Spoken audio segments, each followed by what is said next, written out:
bahwasanya dalam akidah Ahlus Sunnah wal Jamaah jaiz bagi Allah Subhanahu wa taala untuk menciptakan sesuatu atau tidak menciptakan sesuatu.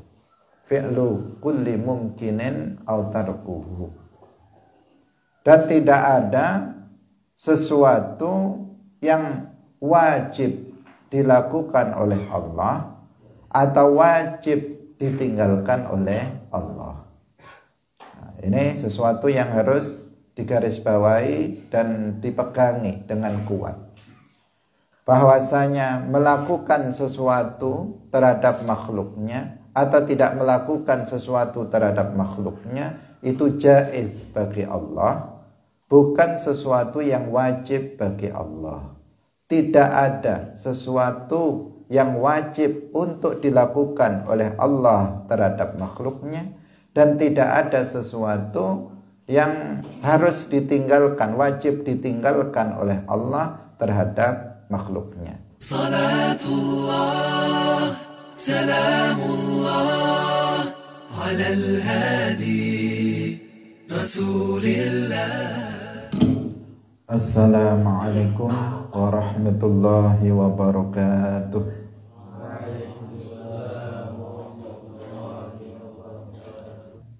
Hadirin rahimakumullah. Mari kita mulai ngaji kita pagi hari ini. Dengan tidak lupa saya mengingatkan kepada kita semuanya agar mengikhlaskan niatnya lillahi ta'ala. Qala al-muallifu rahimahullahu ta'ala wa qawluhum inna salaha wajibu alaihi zurun ma alaihi wajibu alam yarau ila mahul atfala wa shibahaha fahadhiril mihala. Wa qawluhum lan utawi ucapane Mu'tazilah, kelompok Mu'tazilah, inna salaha sa'tamane kemaslahatan, kebagusan iku wajibun wajib alaihi ing atase Allah. Nglakoni perkara kang maslahah iku wajibun wajib alaihi ing atase Allah. Iku zurun ucapan kang den gawe-gawe utawa ucapan kang palsu. Ma alaihi ora ana iku ing atase Allah wajibu perkara kang wajib. Alam yarau ana ta ora ngaweruhi sapa, ana ta ora ningali sapa Mu'tazilah ila mahu ing oleh gawe utawa ing asare oleh gawene Allah lara al-atfala ing pira-pira bocah cilik wa syibhahalan kang nyerupani atfal fahadir mongko waspada sapa sira al-mihala ing azabe Allah. Hadirin hadirat rahimakumullah, dalam beberapa hari ini kita masih menjelaskan tentang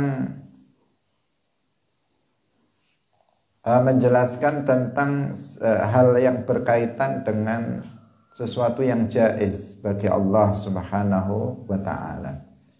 Ini masih rangkaian dari perincian tentang permasalahan tersebut,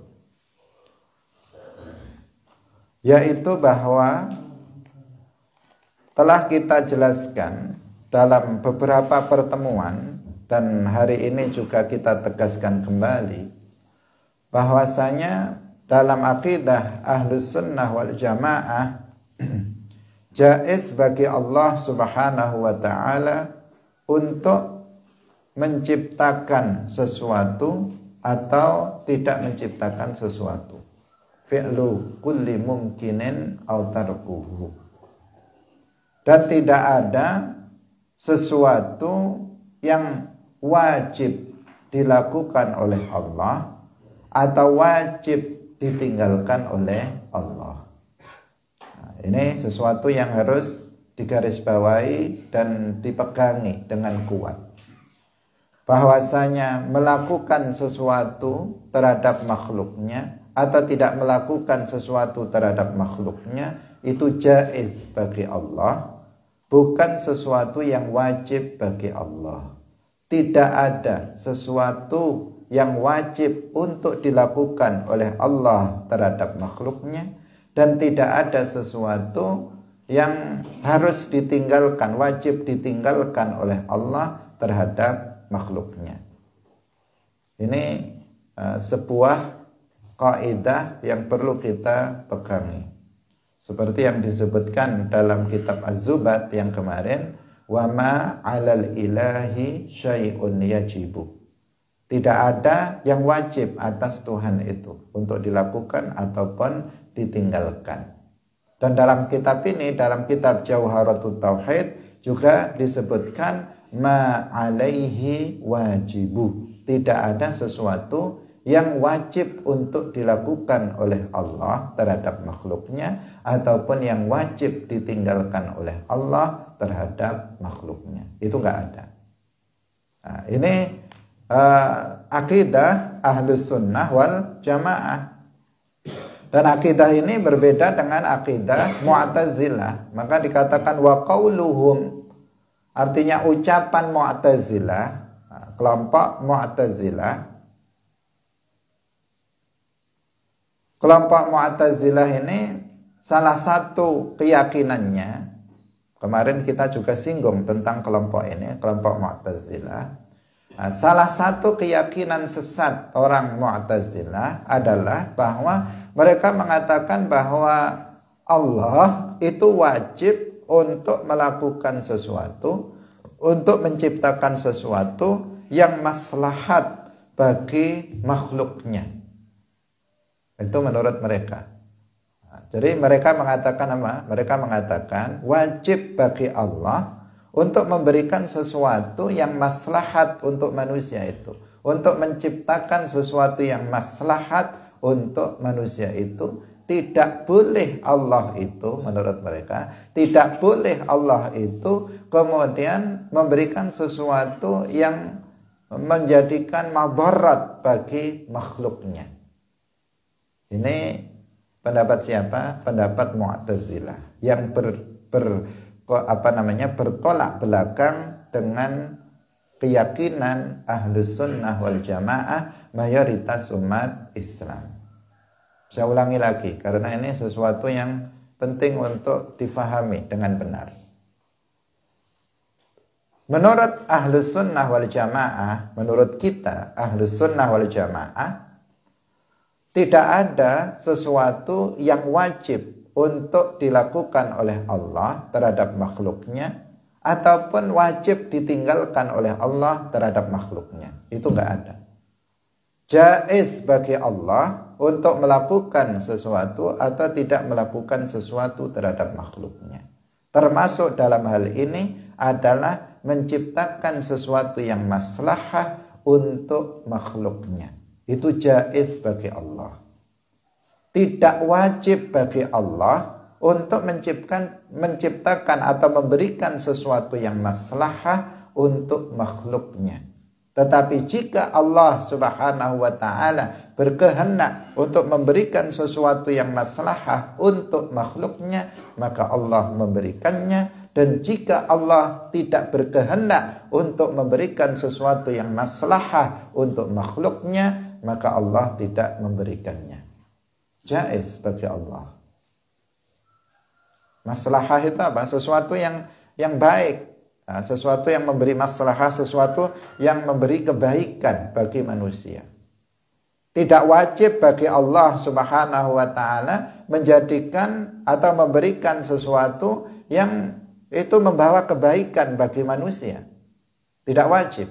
Jika Allah berkehendak untuk memberikan sesuatu yang membawa kebaikan bagi manusia, maka Allah akan memberikannya. Tetapi jika Allah tidak berkehendak untuk memberikan sesuatu yang membawa kebaikan bagi makhluk itu, bagi manusia itu, maka Allah tidak memberikannya. Itu akidah kita, Ahlus Sunnah wal Jamaah. Berbeda dengan Mu'tazilah. Orang Mu'tazilah mereka mengatakan wajib Allah itu untuk memberikan sesuatu yang terbaik untuk makhluknya. Wajib bagi Allah untuk memberikan sesuatu yang membawa kebaikan untuk makhluknya. Dan Allah nggak boleh. Mereka mengatakan seperti itu. Tidak boleh Allah itu melakukan sesuatu yang itu bisa membawa madarat bagi makhluknya. Karena menurut mereka apabila Allah Subhanahu wa taala itu memberikan sesuatu yang enggak maslahah untuk manusia, untuk makhluknya, maka itu berarti Allah itu bodoh, kata mereka. Karena enggak bisa memberikan sesuatu yang terbaik untuk makhluknya. Berarti Allah itu bakhil karena Allah enggak bisa memberikan sesuatu yang terbaik untuk makhluknya.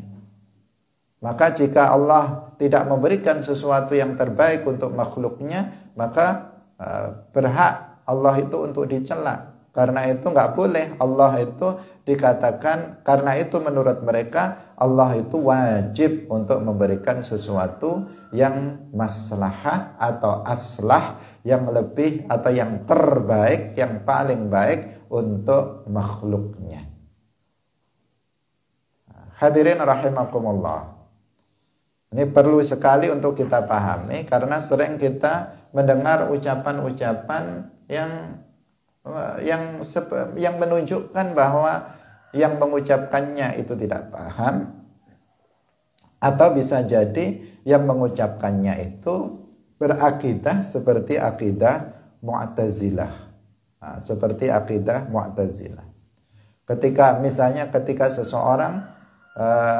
seseorang ditimpa dengan sesuatu yang tidak baik, sesuatu yang secara zahir jelas itu sesuatu yang tidak baik, tetapi dia mengatakan ini adalah yang terbaik untuk kamu, ini adalah sesuatu yang terbaik untuk kita, karena sesuatu menurut dia sesuatu yang terjadi padanya, sesuatu yang dialaminya, maka itu adalah sesuatu yang terbaik karena itu adalah sesuatu yang telah ditetapkan oleh Allah untuk dia. Tidak semua atau tidak setiap sesuatu yang telah ditetapkan oleh Allah, yang telah ditakdirkan oleh Allah untuk kita adalah sesuatu yang baik. Kalau takdir Allah terhadap kita, maka itu baik. Tetapi yang ditakdirkan oleh Allah itu ada kalanya sesuatu yang maslahah untuk kita dan ada sesuatu yang tidak maslahah untuk kita. Itu sudah jelas dalam pelajaran kita sebelumnya bahwa segala sesuatu itu terjadi bi iradatillah, bi takdirillah. Bukan hanya sesuatu yang baik tetapi juga sesuatu yang buruk. Ketika seseorang misalnya melakukan kekufuran, ketika seseorang itu melakukan kemaksiatan, maka itu terjadi bitakdirillah, biiradatillah. Tetapi apakah kekufuran dan kemaksiatan yang dilakukan oleh seseorang itu maslahah untuk orang tersebut? Jelas tidak. Jelas tidak. Apakah itu baik untuk orang tersebut? Jelas tidak. Artinya apa? Artinya tidak setiap sesuatu yang telah ditakdirkan, yang telah dikehendaki terjadinya pada seseorang adalah sesuatu yang maslahah untuk orang tersebut. Tidak setiap sesuatu yang kita alami, tidak setiap sesuatu yang terjadi pada diri kita adalah sesuatu yang maslahah untuk kita, apalagi sesuatu yang aslah, yang paling maslahah untuk diri kita. Karena sering seseorang itu menyimpulkan mungkin dalam rangka untuk untuk agar dia bersabar mungkin. Oh, ini adalah yang terbaik untuk kamu, nggak apa-apa, kamu sabar saja misalnya. Padahal terkadang sesuatu yang dia alami itu adalah sesuatu yang bukan sesuatu yang terbaik untuk dia, baik itu di dunia maupun di akhirat. Misalnya seseorang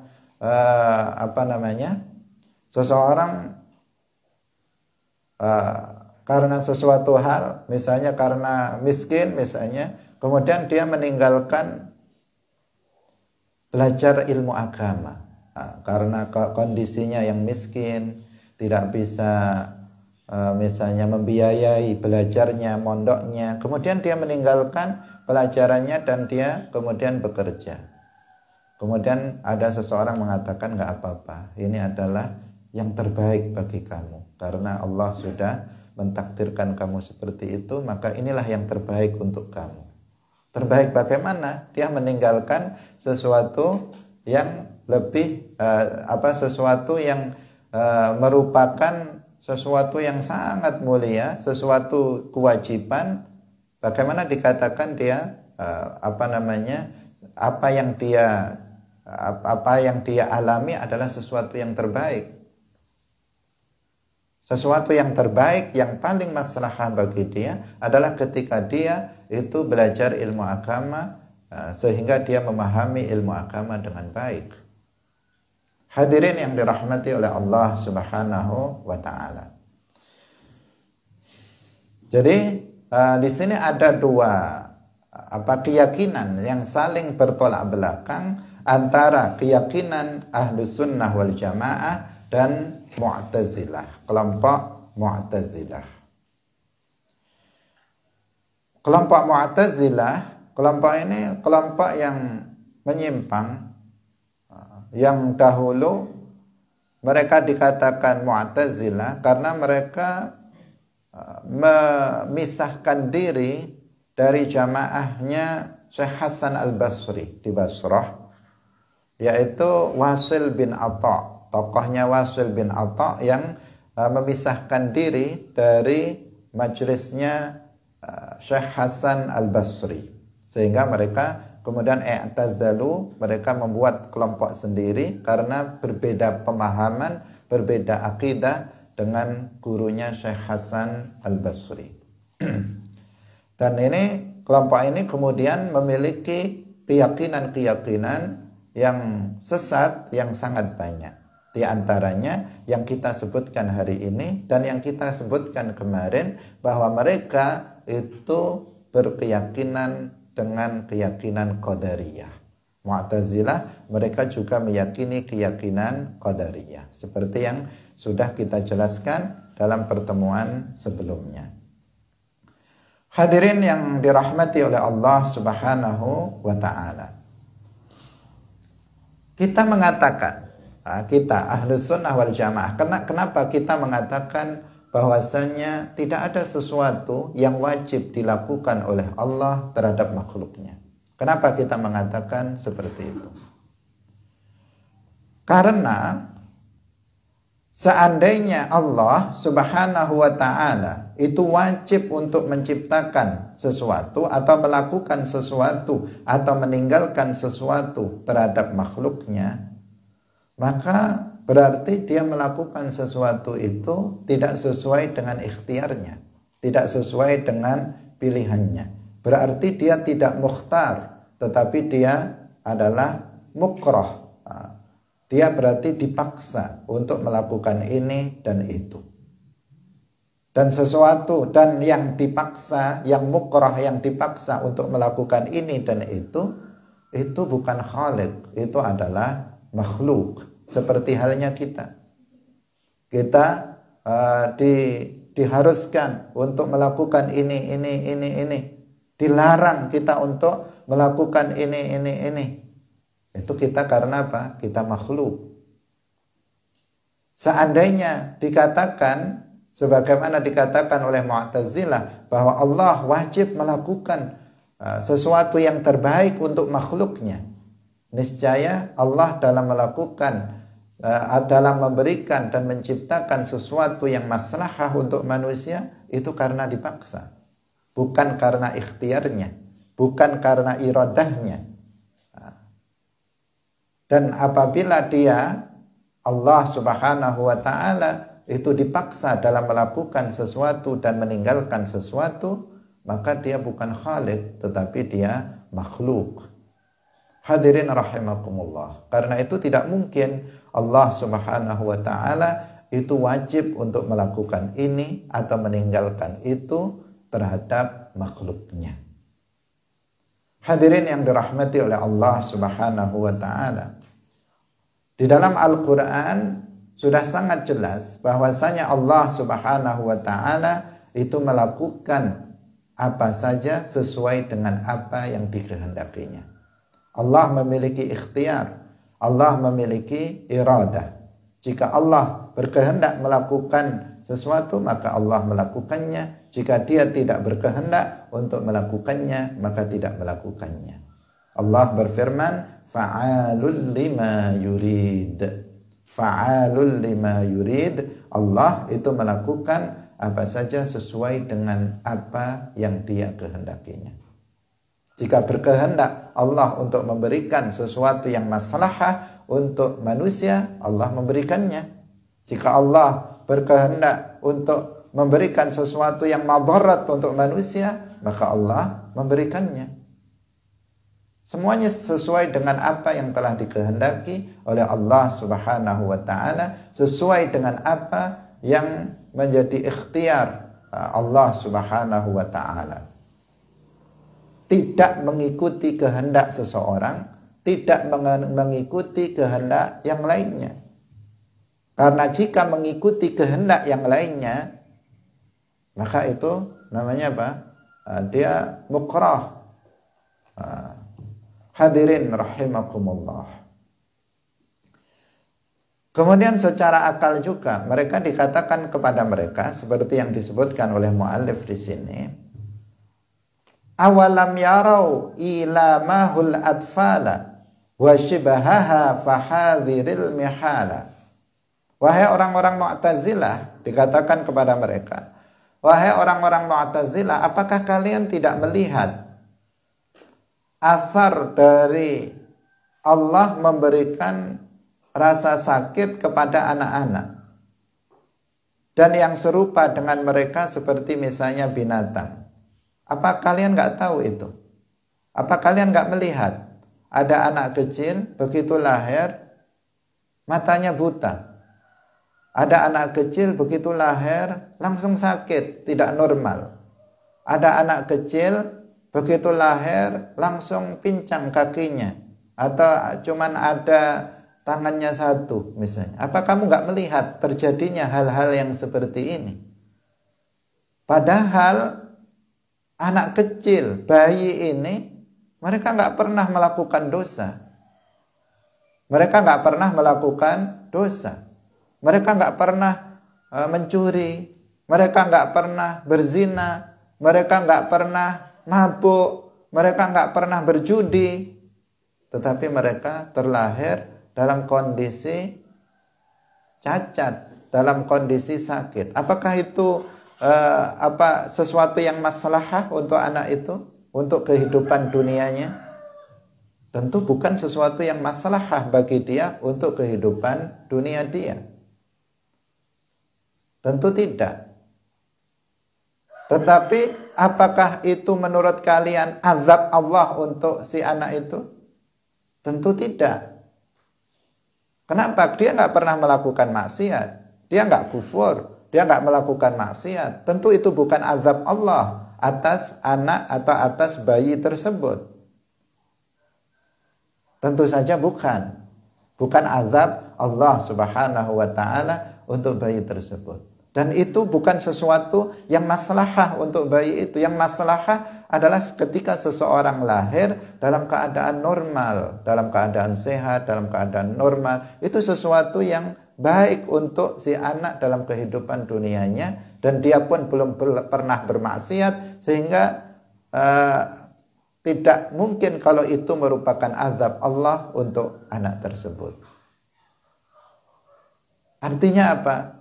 Artinya bahwa Allah Subhanahu wa taala jaiz untuk untuk membuat si anak itu sakit atau sebaliknya untuk membuat anak itu sehat. Dan Allah berkehendak dalam hal ini, Allah berkehendak pada azal bahwa dia itu lahir dalam keadaan sakit, maka dia lahir dalam keadaan sakit.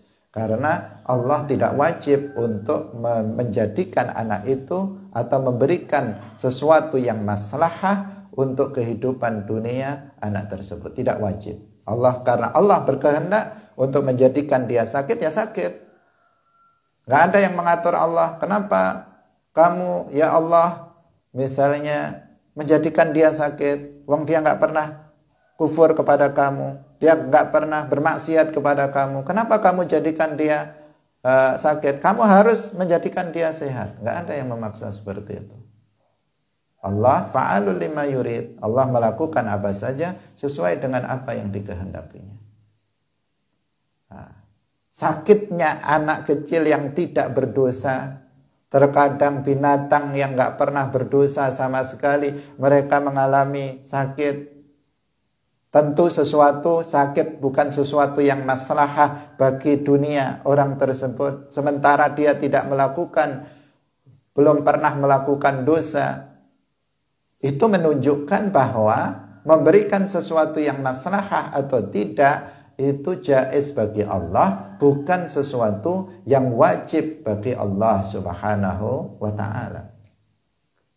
Dicontohkan anak kecil, bukan dicontohkan orang dewasa. Kalau ada orang dewasa kemudian tiba-tiba matanya buta, bisa jadi itu azab karena dia suka melihat sesuatu yang diharamkan. Bisa jadi. Kalau ada seseorang misalnya tiba-tiba telinganya tuli, bisa jadi, bukan pasti, bisa jadi itu adalah balasan Allah atas perbuatan maksiat yang dilakukannya. Tetapi ini bayi, dia baru lahir, matanya sudah buta, telinganya tuli, badannya cacat, sakit-sakitan, jantungnya nggak normal. Tentu bukan karena dia telah melakukan dosa, dia belum pernah melakukan dosa, dia pun bukan mukallaf. Tetapi dia sakit. Siapa yang menjadikan dia sakit? Allah Subhanahu wa ta'ala. Dan itu bukan sesuatu yang maslahah untuknya dalam kehidupan dunianya, bukan sesuatu yang maslahah baginya. Tetapi Allah fa'alul lima yurid. Allah melakukan apa saja sesuai dengan kehendaknya. Allah berkehendak dia sakit, maka dia sakit. Udah gitu saja. Hadirin yang dirahmati oleh Allah Subhanahu wa ta'ala. Nah, ini yang harus dipahami oleh kelompok Mu'tazilah. Jadi mu'allif rahimahullah membantah, memberikan bantahan terhadap Mu'tazilah dengan kasus tentang sakitnya anak kecil. Hadirin rahimakumullah. Ini kita berbicara tentang sesuatu yang maslahah tadi bagi anak kecil, ketika anak itu dalam kemaslahatan yang sifatnya adalah duniawi. Sekarang kita bicara misalnya sesuatu yang sifat kemaslahatannya itu adalah kemaslahatan ukhrawi, kemaslahatan bagi seseorang nanti di akhirat. Yang maslahah bagi manusia, kemaslahatan nanti di akhirat adalah ketika seseorang itu beriman. Kan seperti itu. Ketika seseorang itu hidup di dunia dalam keadaan muslim, dalam keadaan mukmin, maka itulah yang paling maslahah bagi manusia. Kenapa?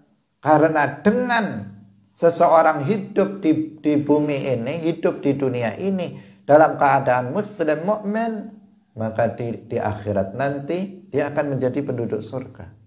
Kalaupun dia masuk neraka, dia tidak akan abadi di dalam neraka. Dia akan keluar dari neraka dan masuk ke dalam surga karena di kehidupannya di dalam dunia dia adalah seorang mukmin muslim. Yang paling maslahah bagi manusia dalam kehidupan di dunia ini adalah ketika dia melakukan ketaatan, menjalankan semua yang diwajibkan dan meninggalkan semua yang diharamkan. Itulah yang maslahah, paling maslahah bagi manusia. Ketika kita di dunia ini ketika kita di dunia ini ditakdirkan oleh Allah Subhanahu wa taala sebagai seorang muslim, sebagai seorang mukmin. Dan kita tahu kemarin seseorang itu menjadi seorang mukmin atau menjadi seorang muslim itu apa? Sudah ditetapkan oleh Allah pada azal.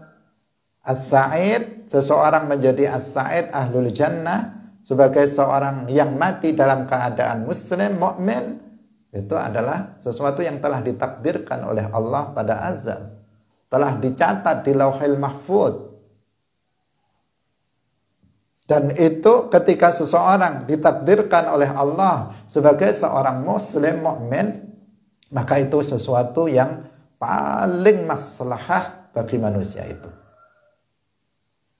Demikian juga kita telah menyatakan ketika seseorang itu melakukan ketaatan-ketaatan, ketika seseorang rajin sholat, rajin hadir dalam majelis ilmu, berpuasa Ramadan, dan sebagainya, dari amal-amal ketaatan, itu kenapa? Karena Allah memberikan taufik kepadanya. Karena Allah memberikan taufik kepadanya. Dan ini adalah sesuatu yang paling maslahah bagi manusia. Bisa dipahami sampai sini? Kemudian kebalikannya. Sesuatu yang paling tidak maslahah, yang paling memberikan madarat, bahaya kepada seorang manusia, itu adalah ketika dia ditetapkan sebagai orang yang kufur, sebagai orang yang kafir. Dan kita telah pelajari bahwa seseorang itu menjadi asyaqi, ahlun nar, mati dalam keadaan kafir, hidup dalam kekufuran, mati dalam keadaan kafir, dan menjadi penduduk neraka, itu sudah ditetapkan. Terjadinya dengan ketetapan, dengan takdir Allah Subhanahu wa ta'ala pada azal, telah ditulis di Lauhil Mahfuz. Bukankah demikian? Kemarin kita pelajari. Dan itu adalah sesuatu yang telah ditetapkan oleh Allah terhadap sebagian manusia, sesuatu yang sama sekali nggak ada maslahatnya untuk orang tersebut. Sama sekali nggak ada maslahatnya, tetapi sebaliknya penuh dengan madarat bagi dia nanti di akhirat. Demikian juga ketika seseorang itu melakukan kemaksiatan. Orang melakukan dosa-dosa. Ada seseorang misalnya dia minum khamar, ada seseorang dia misalnya durhaka kepada orang tuanya, ada seseorang misalnya berzina. Dia melakukan itu kenapa? Bi khidlanillah. Allah menciptakan kemampuan pada diri dia untuk bermaksiat. Allah Subhanahu wa ta'ala yang menjadikan dia melakukan maksiat itu, yang menciptakan dia melakukan maksiat itu. Dan ini adalah sesuatu yang gak ada masalahnya sama sekali. Mana masalahah seseorang berbuat maksiat? Mana masalahnya? Mana kebaikan untuk dia ketika seseorang melakukan maksiat? Tidak ada sama sekali. Justru ini membawa madarat bagi dia, bukan hanya dalam kehidupan dunianya, tetapi dalam kehidupan akhiratnya. Karena jika seseorang melakukan itu dan Allah tidak mengampuni dosa-dosanya, maka di akhirat dia yastahiqul azab. Dia akan berhak untuk mendapatkan azab Allah Subhanahu wa ta'ala. Artinya apa? Dalam kehidupan dunia ini ada sebagian orang yang diberikan sesuatu oleh Allah, sesuatu yang membawa maslahah bagi kehidupan dia di dunia dan di akhirat. Dan ada sebagian manusia yang tidak diberikan sesuatu yang maslahah untuknya di dunia dan di akhirat. Tetapi justru dia diberikan oleh Allah Subhanahu wa ta'ala sesuatu yang membawa madarat bagi dia di dunia dan di akhirat. Ada yang seperti itu. Itu artinya apa? Yang gak wajib Allah untuk memberikan sesuatu yang maslahah untuk manusia. Jangan dibilang seseorang kufur itu adalah maslahah. Itulah yang maslahah bagi dia. Maslahah bagaimana? dengan kekufuran yang dia lakukan, dia akan masuk neraka. Bagaimana dikatakan itu maslahah untuk dia? Karena ada orang yang seperti itu, karena nggak pahamnya, bahwa menganggap bahwa sesuatu yang telah ditetapkan, yang telah ditakdirkan oleh Allah pada seseorang, itu berarti itulah yang maslahah bagi dia. Akhirnya apa? Ada orang kafir dibilang, ya itulah yang memang yang maslahah untuk dia memang kufur. Gimana yang maslahah bagi dia kufur? Dia mengatakan yang maslahah untuk dia itu ya berbuat maksiat itu. Karena dia berbuat maksiat ditakdirkan begitu, berarti yang maslahah adalah itu, berbuat maksiat itu. Ini adalah sebuah kekeliruan. Sudah jelas banyak nasnya dalam Al-Quran bahwa kekufuran, bahwa Allah Subhanahu wa ta'ala akan mengazab orang-orang yang kafir nanti di akhirat dengan azab neraka yang abadi. Di mana letak kemaslahatannya ketika dikatakan dia akan diazab di akhirat di dalam neraka jahanam selama-lamanya? Sama sekali tidak ada maslahahnya. Nah, tapi Allah Subhanahu wa ta'ala telah berkehendak sebagian dari manusia itu mukmin dan sebagian dari umat manusia itu kafir. Allah juga telah berkehendak pada azal bahwa sebagian manusia itu melakukan maksiat dan sebagian manusia itu meninggalkannya. Sebaliknya mereka melakukan ketaatan kepada Allah Subhanahu wa ta'ala. Banyak dalilnya. Di antaranya yang juga sudah kita sebut sebelumnya, Allah Subhanahu wa ta'ala berfirman, "Qul innallaha yudhillu man yasha wa yahdi ilaihi man anab." Dalam ayat yang lain, "Walakin yudhillu man yasha wa yahdi man yasha." Tetapi Allah itu menyesatkan orang yang Allah kehendaki dan memberikan hidayah kepada orang yang Allah kehendaki. Jadi menjadikan seseorang itu mukmin itu adalah bimasyiatillah, dan menjadikan seseorang itu kafir itu juga dengan kehendak Allah. Karena Allah berfirman, walakin yudhillu man yasha'u. Allah menyesatkan orang yang Allah kehendaki. Allah jika berkehendak seseorang itu sesat, maka akan dijadikannya dia sesat. Ada maslahah enggak? Enggak ada maslahah di sini. Wa yahdi man yasha'. Dan jika Allah berkehendak seseorang itu mendapatkan hidayah menjadi seorang mukmin, maka Allah Subhanahu wa ta'ala akan memberikannya hidayah sesuai dengan kehendaknya. Bukan ada yang maksa kamu harus jadikan dia mukmin, kamu harus jadikan dia kafir. Nggak ada yang maksa seperti itu. Tetapi Allah menjadikan sebagian makhluk mukmin dan menjadikan sebagian makhluk kafir itu adalah bikhtiyarihi, bukan karena dipaksa, tetapi dengan ikhtiarnya, biiradatihi, dengan kehendaknya. Maka sangat salah pernyataan dari orang-orang Mu'tazilah yang mengatakan bahwa bahwa Allah Subhanahu wa ta'ala itu wajib untuk melakukan sesuatu yang terbaik untuk makhluknya. Enggak wajib. Tetapi jaiz saja bagi Allah untuk memberikan yang terbaik untuk manusia dan memberikan sesuatu yang tidak terbaik untuk manusia. Dalam kehidupan dunia ini kita menyaksikan ada seseorang itu terlahir di dunia ini penuh dengan kemaslahatan duniawi dan ukhrawi sekaligus. Sudah lahir sehat, normal, fisiknya. Bukan hanya normal, tampan lagi, cantik lagi. Bapak ibunya kaya raya lagi. Nggak kekurangan makan, nggak kekurangan minum. Sudah itu sudah seperti itu dari kecil, sudah baik, senang lagi belajar ilmu agama, sudah minta mondok lagi. Ketika dia mondok, pinter lagi, otaknya cerdas, menghafal cepat. Sudah begitu, rajin lagi mengamalkan ilmunya. Wah, komplit sekali ini. Maslahah semuanya. Maslahah dunianya, maslahah akhiratnya. Begitu luar biasa.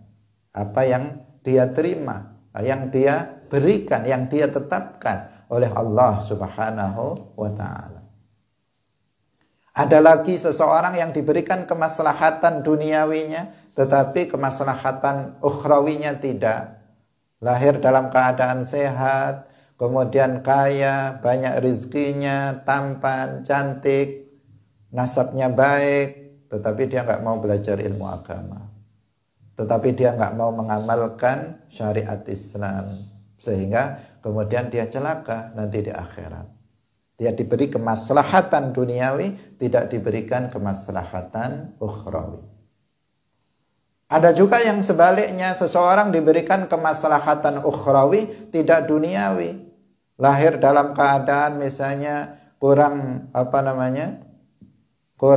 sehat, kemudian keluarganya miskin, rizkinya pas-pasan, tetapi Allah memberikan himmah yang kuat pada dirinya untuk belajar ilmu agama.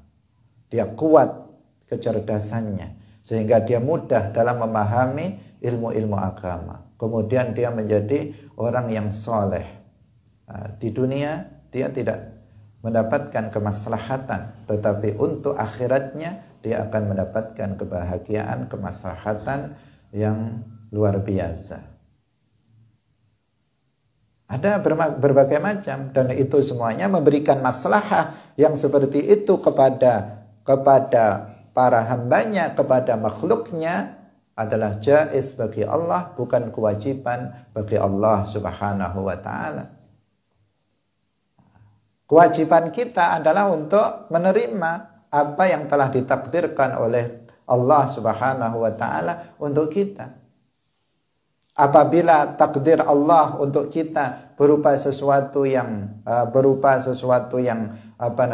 sesuatu yang baik, maka kita ridha dan mencintainya, dan ridha terhadap kebaikan tersebut, ridha terhadap takdir Allah, dan ridha serta mencintai sesuatu yang baik yang telah Allah takdirkan untuk kita. Tetapi apabila Allah mentakdirkan sesuatu yang buruk pada diri kita, di satu sisi kita ridha terhadap takdir Allah, tetapi terhadap sesuatu yang ditakdirkan, maka kita tidak boleh meridhoinya, tidak boleh mencintainya. Karena sesuatu yang maksiat, sesuatu yang ini yang dimaksud adalah apabila sesuatu keburukan yang berupa keburukan ukhrawi. Tetapi sesuatu yang enggak maslahah secara duniawi, misalnya seseorang sakit, misalnya seseorang itu miskin, maka dia harus bersabar, ridha terhadap apa yang ditakdirkan oleh Allah, dengan bersabar tetap menerima tanpa ada protes kepada Allah Subhanahu wa ta'ala tentang apa yang dialaminya. Hadirin yang dirahmati oleh Allah Subhanahu wa ta'ala. Ada sebuah cerita tentang masalah tersebut, masalah ini, yaitu cerita tentang dialog antara Al-Imam Abul Hasan Al-Asy'ari dan Al-Jubai. Al-Imam Abul Hasan Al-Asy'ari, kita tahu beliau adalah imam Ahli Sunnah wal Jamaah, imam kita. Dan ada Abu Ali Al-Jubai, adalah tokoh Mu'tazilah. Pernah keduanya berdebat tentang permasalahan ini. Ahlu Sunnah mengatakan tidak wajib bagi Allah untuk memberikan sesuatu yang maslahah untuk makhluknya. Tetapi Ali Al-Jubai, Mu'tazili, seorang Mu'tazilah, meyakini bahwa Allah itu wajib untuk memberikan sesuatu yang paling maslahah untuk makhluknya. Maka mereka berbicara, berdialog tentang masalah yaitu tentang seorang mukmin, kafir, dan anak kecil. Berbicara membahas tentang nasib dari 3 orang ini nanti di akhirat, yaitu tentang orang mukmin, tentang siapa? Orang kafir, dan tentang anak kecil. Imam Abul Hasan Al-Asy'ari berkata, "Wahai Abu Ali Al-Jubai, bagaimana pendapatmu tentang orang mukmin, orang kafir, dan anak kecil?" Kemudian Abu Ali Al-Jubai menjawab, orang yang mukmin nanti akan mendapatkan derajat, akan mendapatkan kedudukan yang tinggi di akhirat. Dia akan masuk surga dan dia akan mendapatkan kedudukan yang tinggi di akhirat nanti. Sementara orang kafir, maka dia akan binasa di akhirat, dia akan masuk ke dalam neraka dan dia akan binasa di sana. Artinya dia akan celaka di akhirat nanti karena akan diazab selamanya di neraka. Sedangkan anak kecil, maka anak kecil yang mati, maksudnya mati sebelum balik, maka dia akan selamat di akhirat nanti. Dari sini nggak ada masalah. Karena ini adalah pancingan untuk berdebat, berdebat untuk mengalahkan hujjah dari Ali Al-Jubai. Kemudian Imam Abul Hasan Al-Asy'ari mengatakan, apabila anak kecil itu yang mati sebelum balik itu menginginkan menjadi orang yang memiliki kedudukan di dalam surga, apakah dia bisa? Anak kecil dia selamat, dia akan masuk surga, tetapi dia nggak punya kedudukan di sana karena dia nggak pernah beramal soleh. Tapi dia akan selamat, nggak akan masuk neraka. Maka Imam Abul Hasan kemudian bertanya, apabila anak kecil itu yang mati sebelum balik, dia selamat, dia tapi nggak punya kedudukan, nggak punya derajat nanti di akhirat. Kalau dia menginginkan untuk mendapatkan derajat, apakah dia itu bisa? Ditanya. Siapa yang bertanya? Imam Abul Hasan Al-Asy'ari. Kemudian Al-Jubai menjawab, nggak bisa. Kata dia nggak bisa karena anak kecil itu tidak pernah melakukan ketaatan. Akan dikatakan katanya kepada si anak kecil itu, orang mukmin itu dia mendapatkan derajat karena mereka melakukan ketaatan, mereka menjalankan yang wajib, meninggalkan yang haram, mereka sholat, mereka puasa, mereka meninggalkan perkara yang haram. Karena itu mereka memiliki kedudukan di dalam surga. Sementara kamu anak kecil itu nggak pernah melakukan ketaatan karena dia mati sebelum dia menjadi mukallaf, maka dia nggak bisa memiliki kedudukan. Kata Abu Ali Al-Jubai. Kemudian Imam Abul Hasan berkata, jika anak kecil itu kemudian berkata, diumpamakan anak kecil itu berkata, tapi itu bukan kesalahan saya. Mati ketika saya kecil itu bukan kesalahan saya. Apabila Allah menghidupkan saya sampai dewasa, maka saya akan berbuat ketaatan. Jadi mati kecil itu bukan salah saya. Seandainya Allah membuat saya umurnya panjang sehingga saya sampai dewasa, sampai tua, niscaya saya akan berbuat ketaatan, menjalankan yang wajib dan meninggalkan yang haram, sebagaimana yang dilakukan oleh orang mukmin yang memiliki kedudukan di dalam surga itu. Kata anak kecil itu diperumpamakan oleh Imam Abul Hasan Al-Asy'ari. Maka Abu Ali Al-Jubai kemudian menjawab, enggak seperti itu. Nanti ketika anak kecil itu mengatakan kayak begitu, maka Allah akan berfirman kepada anak kecil itu, bahwa aku itu sudah mengetahui bahwa kamu, jika kamu itu besar, maka kamu akan kafir. Makanya kamu untuk kemaslahatan kamu kamu saya matikan sebelum kamu dewasa. Karena saya tahu jika kamu nanti dewasa, maka kamu akan kafir dan bermaksiat. Agar kamu itu selamat, tidak diazab di neraka, maka kamu saya matikan sebelum kamu dewasa. Dijawab oleh Abu Ali Al-Jubai seperti itu. Karena yang maslahah untuk kamu adalah mati kecil. Karena itu saya berikan kamu yang maslahah, yaitu mati sebelum kamu dewasa agar kamu selamat. Dijawab oleh Abu Ali Al-Jubai seperti itu. Kemudian oleh Imam Abul Hasan Al-Asy'ari dikatakan, apabila orang kafir itu berkata, sekarang pindah, tadi anak kecil, sekarang orang kafir, dibalik oleh Imam Abul Hasan Al-Asy'ari. Apabila orang kafir berkata, wahai Tuhanku, engkau mengetahui keadaanku, engkau mengetahui keadaan anak kecil itu, bahwa dia apabila dewasa, dia akan kafir sehingga engkau matikan ketika dia kecil.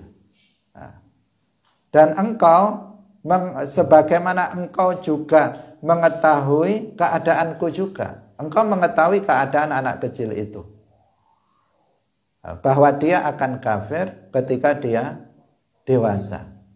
Ketika dia dewasa, sehingga kamu memberikan kemaslahatan untuk anak kecil itu dimatikan sebelum dia balik. Dan engkau juga mengetahui keadaanku, orang kafir.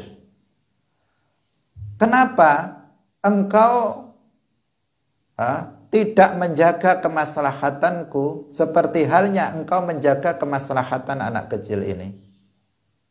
Kenapa engkau tidak mematikan saya ketika saya kecil, tetapi engkau biarkan saya dewasa sehingga menjadi kafir dan kemudian masuk neraka? Kenapa? Nah, di sini nggak punya hujjah, terdiam. Abu Ali Al-Jubai terdiam. Bisa difahami apa enggak dialog ini? Nah, dialog ini tadi dikatakan yang maslahah katanya, jika anak kecil itu menuntut, maka akan dikatakan kepadanya, yang maslahah untuk kamu anak kecil itu kamu mati sebelum balik, mati ketika kecil. Karena jika kamu itu nanti hidup sampai dewasa, Allah tahu bahwa kamu itu akan kafir sehingga nanti kamu bisa diazab, maka kamu dimatikan kecil agar kamu selamat. Kemudian orang kafir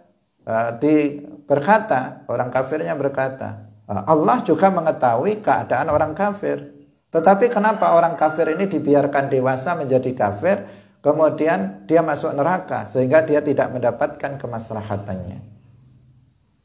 Nah, di sini menjadi terdiam, dan ini menunjukkan bahwa memberikan kemaslahatan untuk makhluknya bukan sesuatu yang wajib dilakukan oleh Allah Subhanahu wa taala, tetapi jaiz bagi Allah. Hadirin yang dirahmati oleh Allah Subhanahu wa taala, waktu telah habis. Semoga apa yang kita sampaikan pada pagi hari ini bermanfaat bagi kita semuanya. Barakallahu fikum, wallahul muwaffiq ila aqwamit thoriq. Wassalamualaikum warahmatullahi wabarakatuh.